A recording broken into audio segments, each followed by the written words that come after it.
your Black Wealth Confessions, and where you admit your mistakes and you talk about really ridiculous things you might have done when it comes to money, mistakes you might have made, regrets that you have, things that you are ashamed of, and you submit your confession anonymously. And so what I do with Black Wealth Confessions is first I forgive you, and then I tell you how you can learn from your mistake and also help other people learn from your mistake. This is how we learn from each other. So I'm going to go ahead and get started. Do me a favor, hit the thumbs up button, and don't forget that we are Black First on this channel. Hashtag B1, put a hashtag B1 in the chat if you agree that we are all Black First. So the first confession comes from a 27-year-old. It says, I am a 27-year-old single Black male finishing an MBA. When I graduate in the summer of 2021, I'll have $70,000 in student loan debt. I currently work in the auto insurance industry, bringing in about $55K a year, where my degree isn't even a job requirement. I feel as if I only went to college because I was told to do so. Also, simply for my ego, that was another reason you went to college. I will now be $70K in student loan debt with just the ability to say, look at me, I have a master's. I'm not too happy with this path that I have taken. So this brother, apparently it looks like he took a route that a lot of us take. A lot of us went to college. How many of you have a college degree? How many college graduates do we have in the room? Raise your hand. Put a yes in the chat if you graduated from college. Put a yes in the chat if you went to college.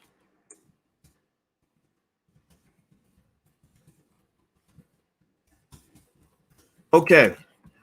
All right. I see a lot of yeses coming up. Yeah. A lot of you went to college, right? I mean, that's what a lot of us did. And a lot of us did it because we were taught that was the best way to be successful. And it doesn't mean college can't be connected to your success, right? I'm not here to say that college is always a bad decision or that it's a bad thing to do. I'm just here to kind of give you some nuances that you may not be aware of. The interesting thing that caught my eye with this particular confession, because we've talked about student loan debt before. I've explained to you guys in the past that student loan debt is really the number one the number one reason the Black wealth is actually falling behind. That's literally the number one factor. And so what's fascinating. Okay, Drock says this is my post. Okay, well he's not anonymous anymore. So if that really is you, then I think that's great. That you're owning up to it. And I think it's important to accept or to go ahead and be honest and talk about the mistakes we've made so that other people can learn from our mistakes. Because with each generation, we're supposed to get better. And we won't get better if we don't learn how to not repeat the same mistake that we made in the past. Am I right or am I right? Give me a yes or no if you agree with what I'm saying here. So making mistakes is okay. The question is, how do you handle your mistakes? How do you come back from those mistakes? How do you fix those mistakes? So here's what I'm going to lay out for you really quickly. First of all, the thing that got my attention is that he said that going to college and getting the master's degree was for his ego. And that's interesting to me because what that really says is that you get a lot of your self-esteem from, getting degrees from white people. You tell me the truth. I mean, seriously, when you're born to believe that because you're Black, that you're just pretty much nothing until you get validated and labeled. And it might be labeled with a fancy job. Maybe you're labeled with a certain degree. Maybe they label you with a Grammy or an Oscar or some other worthless award. Maybe they'll label you in some other way. Maybe you get labeled with the clothing that you wear. We all look for labels. And it's so subtle that we don't even know that we're looking for labels. We don't even know that. We just do it because everybody else is doing it, right? We like to be Gucci'd up and everything else and tell everybody, look at me, look at what I'm wearing, look at the brand I have on, because that gives you your self-esteem, that gives you your validation. Well, that's a very dangerous thing because what happens when you're Black in America, in my opinion, is that when they keep your self-esteem low, then what they can do is they then have the ability to sell you your humanity. They sell you your validation. They sell you the thing that you need in order to feel whole and to feel complete. So, that's a scary, very vulnerable position to be in. That's an easy way to zap wealth out of the Black community. So here's the deal. One of the things I would say to you is, we have to start off with some basic stuff. A lot of spending and how you use your money is deeply linked to your self-esteem. And I'm not just talking about spending money on expensive college degrees. I'm talking about just going into jewelry stores and buying luxury items and things like that. They actually say that poor people in general tend to spend more money on expensive stuff because they believe that if they have expensive stuff, then that will make rich people treat them better. They will be more respected if they have the fancy, expensive stuff. So I need you to repeat after me. Everybody type this in the chat. We're going to do a little exercise. Jesse Jackson used to have a saying they used a long time ago. I'm going to use it today. I am somebody. I am somebody. I want you to write that in the chat. I am somebody. That means you were somebody the day you were born. You were born powerful. You were born meaningful. I am somebody. You were born rich because you got melanin in your blood, DNA, where you have survived the slave dungeons, the Middle Passage, 250 years of slavery and 100 years of Jim Crow and another 40 years of mass incarceration and the Biden crime bill. Everybody type in the chat, I am somebody. Repeat after me, I am somebody. Now, why do I tell you to do that? It sounds probably crazy to some of y'all to say, I am somebody. Everybody type it in the chat. It sounds crazy for me to do this exercise with you, but I'm doing it for a specific reason. The reason I'm doing this exercise with you is because if you believe that you already have your validation and your self-worth, then you don't have to go give somebody money so you can feel like you're important, especially not your oppressor. You don't have to go to your oppressor. I mean, these are the same people who put you in chains. These are the same people who wanted to kill your great-great-grandma. These are the people who might have raped your great-great-great-great-grandparents, right? So why would you be seeking validation from people who hate you? You look at a lot of college campuses. When I was at Syracuse University, I saw students spending $50,000, $60,000, $70,000 a year to go to school there, and the faculty were racist. They had racist professors. And why would you go give money to a racist? Process this for a moment. Why would you give money to a racist system so that they can give you something that makes you feel better about yourself? Who cares what they think about you? Now let's put this to the side, though. I don't want you to think that I'm saying that a college degree is bad or that it's worthless. I got a 17-year-old in the office next door to mine. We have offices right next to each other. And because I wanted to be near me, I wanted to see what it looks like when a black man's working every day. And he's going to college next year. And we're very happy he's going to college because college is a lot of fun. And I said, it's a great place for you to work. I'm his bonus dad. I'm not his biological dad. You would know it instantly because he's about 6'6". And I just say to him, me and his dad say to him, you know what, son, the college is going to be great. You're going to have a great time. It's going to be a lot of fun. You're going to meet a lot of pretty girls. You got to be careful. But at the end of the day, if you really want to be economically successful, you're going to have to do more than college. College is the cake. You need the icing for it to be a good cake. Maybe college is the cake, but you need icing on the cake in order for it to taste good. And you need a more balanced meal. Your whole meal can't just be cake. Your whole meal can't just be cake with no icing, or it's not going to be a very good meal. You need some fruits and vegetables. You need some meat. You need all the food groups in order for that to be a complete balanced meal. So college is the cake, and the cake is delicious, but you need icing on the cake, and you need more than just cake. Do you follow what I'm saying? Give me a yes or no if you know what I mean. So that means that, look, go to college, have fun, study hard, bust your butt, make good grades, get the degree. God bless you. But here's the thing. You're a black man also. You're never going to be a white man. No matter how many degrees you get, you will never wake up one day and see your melanin has been zapped out of your body. You will never wake up one day with blonde hair and blue eyes. You will never wake up one day as Tom Smith, from Martha's Vineyard. You are always going to be a black man, which means that when you go into certain environments, you are going to be intimidated because you're tall, you're black, and you're intelligent, and you're ambitious. You're going to go into situations where you're going to always, your whole entire life, you're going to be in corporate America in a white supremacist system. And notice that, surprise, surprise, in the white supremacist system, white people get all the rewards, right? But because that system was built for them, it wasn't built for you. You're as ridiculous as somebody trying to go to China. You're an American trying to go to China and expecting to get the same opportunities that a Chinese business is going to give a Chinese person. You will never go to China and get the same opportunities in a Chinese business as Chinese people are going to give other Chinese people. That doesn't even make any sense. To even think that that's a possibility means right there they've infected you and injected you with something worse than coronavirus. They've injected you with just ignorance and some sort of mental illness where you grow up thinking that if you go and you get enough education, that one day you'll wake up and be a blonde-haired, blue-eyed white boy. That ain't going to happen. That ain't going to happen. No matter how much education a black man has in America, you can end up like Smokey in the movie Friday, who got fired on his day off.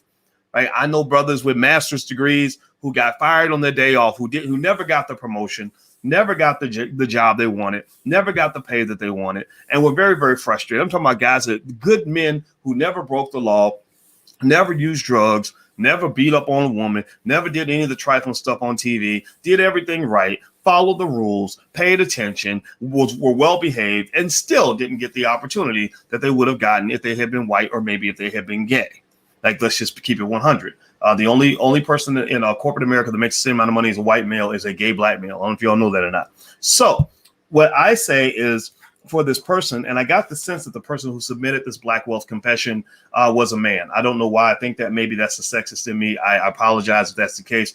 Craig was Ice Cube played Craig. Smokey was played by Chris Rock. Or maybe Craig got fired on his day off. There you go. Craig got fired. It wasn't Smokey. It was Craig. See, that's even worse because Craig was the good guy. Craig was the straight guy. Smokey, you can see why Smokey would get fired. But Craig did everything right. Right? Craig didn't break any law. Craig was a good guy. Right? So my point on the matter is to say that when you're a Black man, you have different rules, and it's very important that you also play by different rules. It's also very important that you move in a different way because you're dealing with a different situation. And it's very important that you know this, because if you don't know this, you're going to be very frustrated your whole entire life. Now, by the way, do me a favor, please take 1 second real quick. Please hit the thumbs up button, share, and subscribe button. Also, those of you who are watching on the Black Financial Channel on Instagram, you can follow the Black Financial Channel on Instagram. Just look up the Black Financial Channel. And if you want to submit a Black Wealth confession, the URL is right there on the screen. It's blackwealthconfessions.com, blackwealthconfessions.com. So feel free to submit your confession, submit it anonymously. Tell me about something stupid that you either have done with money or something stupid that you're doing with money, and I'll address as many confessions as I possibly can. I can't address them all, but I will address as many as I can. And also, don't forget that our Black Wealth calendars are out now. So if you want a Black Wealth calendar for 2021, where we put Black Wealth principles on a calendar that you can put on your refrigerator, go to blackwealthcalendar.com. That's blackwealthcalendar.com. Let me lay out a couple more thoughts. I'm going to read this confession again, and then I'm going to address it again so we can learn something from this person's experience. First of all, you're 27 years old. Oh, that's why I knew it was a Black male, because he says, I'm a 27-year-old single Black male. Pay attention, boys. Pay attention. Okay. Hello. I'm a 27-year-old single Black male finishing an MBA. First of all, congratulations. That's really awesome. 27 years old. You got your whole life ahead of you. No matter how much dumb stuff you've done by the age of 27, you can usually recover from most of it. Okay. So he's 27 years old, finishing with an MBA. He graduates in the summer of 2021. I have $70K in student loan debt. I currently work in the auto industry, bringing in about $55K a year, where my degree isn't a job requirement. A lot of people end up in that situation where you get a degree in one field and your job doesn't even require a degree in that field. Here's a little interesting thing about college that I found fascinating. When you get about 40 years old, nobody really cares what you majored in college. Seriously, nobody cares if you made straight A's or straight C's. Like, nobody cares. I have people that work for me. I don't even know if half of them went to college. I don't even ask. I know if they can do their job, though. I know if they can do their job, but I don't know if they went to college. I do not care. I do not care. Having a piece of paper does not make you more qualified for the position, at least not when it comes to people that are trying to get results. And also, there are a lot of college degrees or a lot of college graduates who have fancy degrees who work for people who never went to college. Right? You get up every day in a suit and tie. Your boss comes to work in his pajamas because he learned the stuff that mattered. He had the essential skills. See, you're an optional worker. He's an essential worker. You're in the background. He's on the front lines. The essential workers on the front lines, economically speaking, historically, have been the people that knew how to do what is most important in business, which is know how to make money. So his work was essential. Your work is optional. After the essential workers do their work on the front lines and go find a customer and sell a product, then they come and get you, the college graduate with the fancy piece of paper, to go help shuffle enough paper for them to make more money. That's just what it is. That's just what it is. So if you're really talking about, now I want y'all to know, do y'all want to keep it fake or keep it real? Do you want that fake education, or do you want real education? A lot of fake education happens in college. I've seen a lot of people go to college and spend more time preparing for a step show than they spent preparing for any test that they took the entire 4 years they were there. I've seen people go to college and spend more time drinking and whoring and partying than they spent studying in a book. I've seen people go to college and literally come out damn near dumber after they left than they were when they arrived. I've seen people go to college as good, wonderful, normal people and leave college as drug addicts and alcoholics. I've just seen it happen. And Lord knows I went to Syracuse. We produce as many alcoholics as we produce college graduates. I guarantee you that. One of our students actually wrote a best-selling book called Smashed. I believe that's what it was called, where there's a picture of her slung over the curb, like about to puke because she had been drinking all night. And she talked about nothing but spending 4 years in a bottle. Now, this was a white girl, so black people ain't got to take credit for this one. But this is a black woman. But that's really the reality of it all. The point I'm making on this is to say that being on the college campus in itself does not make you inherently smarter. It just doesn't. It really doesn't. I know people who stay at home, who are the essential workers, who learn the essential skills. The skill is, okay, I need to figure out how to go get paid. I'm going to figure out how to get a customer, how to get a product to that customer, and get that customer to give me money. So that's the skill that I'm going to learn. And they learn that skill, and that skill carries them for the rest of their life. They're then able to do whatever they want. They're making insane amounts of money. They're doing extremely well. So what this person probably needs, I would say, it sounds like you're not happy with your life. That's the point. That's what I'm getting to. It sounds to me, look, you said you're 27 years old, you finished your MBA, you should be cheering, you should be happy. You're 70K in debt, but you're looking around and you're like Neo in the Matrix. You are asking yourself, like, what is this all that there is? Something doesn't seem right. I make 55K a year. I hate my job. I have all this debt, but I have an MBA. So I'm supposed to be a successful black man. The bougie Negroes are all congratulating me, but I don't feel happy. Something's missing, Mom. I just don't know what it is. Well, I'm here to tell you, Boyce, aka Morpheus, let me be Morpheus, and I'm going to give you the red pill or the blue pill. And I'm going to tell you that the reason, Neo, that you feel like something isn't right is because something is definitely wrong. Something's wrong. 70K in debt is a lot of money. You damn near have a mortgage and have no house. Your mortgage is that piece of paper. Integration was this interesting thing where they convinced us as black people to want to go to these white universities, and there was a ticket. There was a cost for the ticket for admission. The ticket for admission was you got to pay us all the money you have and even pay us money you don't have, all the money you're going to have in order for us to give you a piece of paper so you can get certified to go work for another white man. Well, you know what? When you're working for somebody and working until the death and you're getting enough money to get by while your boss is getting rich, well, what makes that different from sharecropping? Some black college graduates, unfortunately, are nothing more than educated sharecroppers. I'm not dissing you. I'm not making fun of you. I'm not saying that you're stupid. I'm saying that if you look at sharecropping is where you put the sharecropper in a tremendous amount of debt, more debt than they can ever repay. Does that or does that not happen to a lot of college graduates? Give me a yes or no. How many of you feel that how many of you know a college graduate who has more debt than they can ever repay in a lifetime? Yes or no? Give me a yes or no if you know somebody in that category. So how does sharecropping work? Sharecropping is where you say you're the boss, you own the land. You say, I'm going to give you an opportunity. So I'm going to loan you all the tools and the land, and I'm going to put you in a ton of debt, so much debt that you can never get out of that debt. So you're always going to have to work for me. You're always going to have to answer to me. Right? You have no choice now, and you're going to work, and you think you're getting ahead. You think you're going to work yourself out of the debt, but the joke's on you, because you will never work out of that debt. You will be a person that's swimming really, really hard in a swimming pool where you're not moving an inch. You're just going to spend your whole life like a hamster running really, really fast on a wheel, and you're not going to move an inch because the whole wheel was designed before you came along. So in many cases, a college degree, if you're not careful, can become your ticket to educated sharecropping, where you're stuck in more debt than you can ever repay. You're not generating the income that allows you to eliminate the debt. And so therefore, you're pretty much just destined to work until you die. And when you die, your family has no assets. Well, just surprise, surprise. This has been going on for over 2,000 years. Europeans, white people did this to other white people. White people used to do this to other white people. If you go back to the feudal systems in Europe back, 1,500 years ago that they did in Italy and other places, that was how it was structured. 90% of the population were the peasants who would work their butts off on the farms to take care of the nobility, the top 10%. That's the ugly form of capitalism. So what I want you to understand is that if you don't make an adjustment, if you don't get off the grid, if you don't take the blue pill, or I don't remember if it was the red pill that Neo took, whichever pill you got to take to get your ass up out of that situation, you better do it. You better do it. So what does that mean? Well, this person probably needs an income accelerator. They also need an accelerator for happiness. An income accelerator might be, for example, learning how to run a business so that you can increase your income level so you can go knock out that debt. A lot, they're not giving people a hard time for not paying their student loan debts. Nobody's really paying it, right? So some people just put it to the side. They defer it. They say, okay, you know what? I'll take a hit on my credit. I'm just going to go out here and hustle and go make some more money, and then I'll come back and deal with the debt later. All sins can be forgiven if you show up with money. I saw an episode of The Sopranos one time where there was a guy who tried to kill Tony. Tony was the big boss. He tried to kill Tony, so Tony was pissed at him, and the guy disappeared, and he was looking for him. He was looking for him because he's going to kill him. And then the guy shows up. One day Tony's eating lunch, and the guy walks up, and Tony stops eating it. He starts eating the spaghetti in the middle of a bite. He's got some spaghetti hanging out of his mouth, and he just looks up at him, and he's like, what the fuck are you doing here? And the guy's like, look, Tony, I know you're mad. Tony, I know you're mad at me. But I got $100K in the bag. That's just for you. And Tony's like, you got $100K in the bag?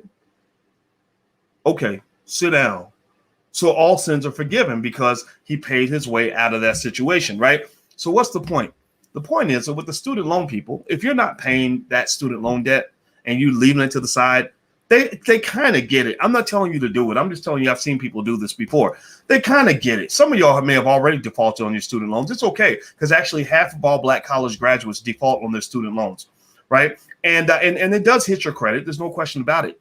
But if you have an exit plan, maybe in a plan where you're taking that extra money and you're investing it consistently, maybe you're acquiring some real estate if possible, or you're putting your money into a business that can increase your income and get your side hustle moving, right? Then maybe you can come back later and come back with enough cash to get that fixed. You know, I can tell you as a person, I've had terrible credit. There's been times when my credit was in the garbage, and the reason it was in the garbage, I knew what my credit score was. I knew it was garbage. I just had to pay for everything with cash. But you know what happened? When I got enough cash, I went back, I paid off a bunch of the debts, got them removed, and everything was fine. My score went right back up. Right. But one thing I was not going to do was I was not going to slave away for the next 30 years at a low paying job just to make enough money to barely pay back student loans. That was one thing I was not going to do. So it sounds like this brother needs a transformation in his life. Right. He needs a better career, a career that he actually enjoys, not the one that his mama told him to do. In fact, actually, he talks about this. He mentions in the Black Wealth Confession. Let me see here. Hit the thumbs up button. Please hit the thumbs up button. And by the way, if you want to submit a Black Wealth Confession, just go to blackwealthconfessions.com. And you can actually see my responses to other Black Wealth Confessions if you want to subscribe to financialjuneteenth.tv.com. Let me see if I can put the URL on the screen. There we go. So if you subscribe to financialjuneteenth.tv.com, you can actually hear my responses to some of the other Black Wealth Confessions. It's a good platform. It's designed to help you. So I hope that you'll take advantage of this resource. He says, I feel as if I only went to college because I was told to do so. Also simply for my ego. Those are two very dangerous reasons to make financial decisions. The reason it is a bad decision to do things just because other people told you to is because people are stupid. People are sheep. People follow the crowd, even if the crowd is headed to hell in a handbasket. People will tell you what to do just because everybody else is doing it. I don't know if this is just unique to Black people or not, but my God, I swear to God, there are times where I literally feel like I was born on the wrong planet because everybody will be going that way. And I'll be like, I would go that way, but I'm not stupid enough to do what the rest of y'all are doing because the rest of y'all Negroes going to end up complaining and sad and upset because of how hard it is to be Black, because you're literally walking yourself right into a death trap. I'm just telling you, brainwashing is very real. Brainwashing is super real. It happens every day in media, every day, all the time. And the thing about it that's really interesting is that white supremacy was not designed for your empowerment. And these systems that brainwash you, if you follow the systems and just do what everybody else tells you to do, you literally will be doing things that on their surface are incredibly stupid, but you're doing it because everybody else is doing it. So you'll think it's okay because everybody else is doing it. When I wrote my dissertation, I had a dissertation committee member by the name of David Hirschleifer, very smart white man. David Hirschleifer was an expert on things he called herding effects, herding. And he talked about, and he gave financial theory on why people tend to follow the herd, not just dumb people, but smart people too, not just poor people, but rich people too, not just Black people, but white people too. And then the problem is that when your culture has been designed deliberately to be dysfunctional and backward, I can point to 1,000 examples in Powernomics where Black people were trained to be dysfunctional and backward. So when your culture is dysfunctional and backward, economically dysfunctional and backward when it comes to health and what you put in your body, dysfunctional and backward when it comes to politics and the idea that it's radical to simply ask for something for your vote, that following the crowd is a very dangerous thing to do. And I'm just going to tell you this, when it comes to really figuring out this thing called wealth and financial security, the last thing you want to do is follow behind a bunch of broke ass people. The last thing you want to do is take too much advice from people who have ruined their economic lives and messed up their financial situation. The last thing you want to do is take career advice from somebody who has been stuck 20 years on a job that they hate, who's living paycheck to paycheck, who's got more debt than they can ever take down for their entire life. That is the worst person to take advice from. So it doesn't mean you don't listen, doesn't mean that people can't offer wisdom to you in a multitude of ways.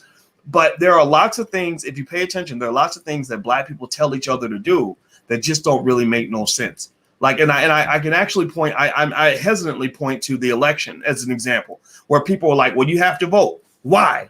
Well, because you're supposed to. Why? What am I getting for it? Nothing. Why? Well, because you're supposed to do it. Why? Because your ancestors died for you to do it. Did you talk to my ancestors? Is that what they wrote in their will when they died?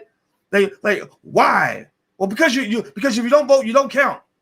Well, why? Well, because somebody said that to me, right? It just doesn't make sense. Now, if you say the reason you should vote is because if you vote, they're going to pass a reparations package, which is going to put another $10 trillion in the black community, then it's like, oh, okay, that makes sense. I get it. Or if you talk about college, if someone says you should go to college, you just ask why. What is college going to do for me? And it doesn't mean that there's no answer. It doesn't mean college does nothing for you. Let's make that clear. I want to make that clear because when you present solutions or you say something different, people love to misconstrue the message. They love to reshape it into something that it wasn't. So they'll come back and they'll say, Dr. Boyce, you're telling black people not to go to college. I never said don't go to college. What kind of hypocrite would that make me? All my kids in this house are going to college. All of them. We got one going. They got accepted to 2 colleges this week. He's going to college. Right. So I'm not saying don't go to college. I'm saying that the word why is really important. So you know why this decision is going to work for you and how it's going to play out in your long-term wealth plan. How's this going to play out in your happiness plan? How's this going to play out in your freedom package? Freedom and happiness are kind of connected. Actually, the key for depression, the greatest way to be depressed for the rest of your life is to put yourself in the trap. Gucci Mane and Jeezy, They did a versus battle this week, and Gucci Mane and Jeezy were rapping about. They love to rap about the trap, like we glorify the trap. The trap. When I was in the trap, I couldn't take naps. I almost got slapped. Pep, pep, pep, pep. Right. You just rapping about the trap. It's like the trap. We love the trap, and there are some people who literally will guide your black butt into the trap. And there are a lot of educated people that are in the trap. There are a lot of people that are wealthy that are in the trap. A lot of people that seem to be doing well who are really in the trap. And actually, the studies show that the easiest way for you to feel depressed, because black people have a really big problem with depression and anxiety. I'm marrying a therapist who knows all about these things. And the biggest factor that will determine whether or not you have depression and anxiety is whether or not you feel trapped by your life. If you feel trapped and you don't feel free, then you will be depressed because you will feel that all these things are happening to you and there's nothing you can do about it. So all I want is I just don't want you to be in the trap. I'm not telling you what to do. All I'm telling you to do is get out of the trap. And another mouse that's in the trap can't tell you how to get out the trap. All they can do is tell you how to find a more comfortable trap to live in. Okay, so I like the fact that this young brother is coming to his revelations at the age of 27. 27, you're still young. Hopefully you ain't got a bunch of babies mamas and stuff. If you got a baby's mama too, that's okay. You can fix that, right? But don't get any more. Don't get any more. I had a baby's mama when I was 18. I won't call her a baby's mama. That almost sounds derogatory, but I had a child when I was 18. Love her very much, but I shouldn't have had a baby at 18, but I didn't have any more kids after that. I made sure that I strapped it up and wrapped it up because I wasn't trying to put myself in a deeper trap. So if you're in the trap, just know there's a solution, but you cannot let people who are in traps give you advice on how to get out of the trap, because all they can do is teach you how to go deeper in the trap or find a different trap to get into. Okay, so one more thing I'll mention to you guys before I get out of here is we're doing a screening of our new film. It's called Happy, and the film is all about the roots of modern economics and how they go back to ancient Africa. It's very, very good. It took years to make it. Taki Grant's the director. I'm an executive producer. And if you want to watch the screening of the film, you can get a ticket at blackmovienight.net. It's going to be a virtual screening. You can watch it at home. You're going to love it. It's a really, really, really, really, really, really, really good movie. So go to blackmovienight.net, not .com. It's going to be Saturday night. I think it's 7 o'clock. So you can go to blackmovienight.net and get a ticket. And then also don't forget that the Black Wealth calendar is out. So if you haven't got a Black Wealth calendar, feel free to go take a look at that. And you can put that on your refrigerator and put Black Wealth principles in front of your kids where they see them every day. And you have to drill these things into your mind. The best way to respond to brainwashing or white supremacist brainwashing is to brainwash yourself with Black excellence. So you counter their brainwashing with your own brainwashing and brainwash yourself to understand how great you are, how much potential you have, and how you can do anything that you put your mind to. And then that'll overcome whatever nonsense that they're feeding you in the media. Okay. So anyway, guys, I'm out of here. Have a good day. Hit the thumbs up button, share, and subscribe button before you go. And I will see you soon. I'll come back with another Black Wealth confession probably the next day or two. Take care. Talk to you later. Bye.